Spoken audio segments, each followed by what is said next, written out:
राज्यामध्ये सगळ्यात जास्त रामनवमीला कुठं गर्दी असेल तर ती शिर्डीच्या साईबाबांना जी आहे ती दर्शनासाठी होते।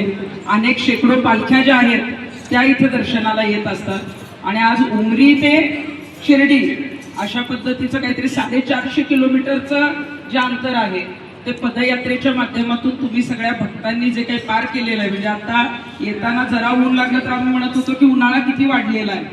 आपण हे चालत येणं किंवा आपण बघतो की आता सध्याचं तापमान एवढं आहे, पण आपली देवावर असणारी श्रद्धा आणि आपण चालत आल्यानंतर आपल्या नांदेडकरांच्या वतीनं साईबाबांच्या चरणी जर आपण काही मागितलं तर ते सगळ्यांसाठी मिळेल या भावनेतून तुम्ही सगळे आलात। दरवर्षी इथं तुम्ही येत असता आणि स्वतः सीओ साहेब आलेत म्हटल्यावर तुम्ही सगळा ट्रस्ट आल्यासारखा आहे, साईबाबांचा आशीर्वाद मिळाल्यासारखा आहे आणि सीओ साहेब जे आहेत ते खूप चांगलं काम ट्रस्टच्या माध्यमातून करतात।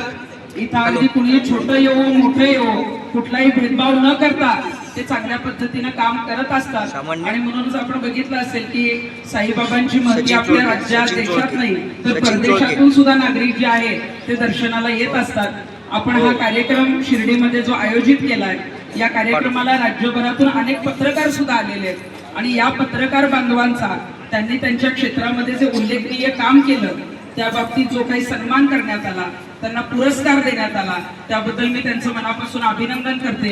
गोकारे सरांना हेही सांगते की आम्ही जे काम करतोय त्या कामाची शाबासकी तुम्ही आज आम्हाला दिली आणि ती शाबासकी दिल्यामुळं आता काम करण्याची जबाबदारी अजून वाढली आहे तुमच्या या पुरस्कारामुळे। हे काम प्रामाणिकपणे सुरू राहील। मला नांदेडकरांचा, लातूरकरांचा, मराठवाड्यातून जो पाठिंबा मिळतो तो फार मोठ्या प्रमाणावर आहे। म्हणजे सीओ साहेब मी जेव्हा मराठवाड्यात जाते तेव्हा सगळ्यात जास्त स्वागत, सगळ्यात जास्त सत्कार, सगळ्यात जास्त आपुलकी आणि सगळ्यात जास्त प्रेम देणारी लोक कुठं असतील तर ती मराठवाड्यात आहे। आणि म्हणून गोकारे सरांनी मगाशी जसं सांगितलं की तृप्ती देसाईंना काही जण बघायला आली आहेत किंवा काय, मी जेव्हा तिकडे मराठवाड्यात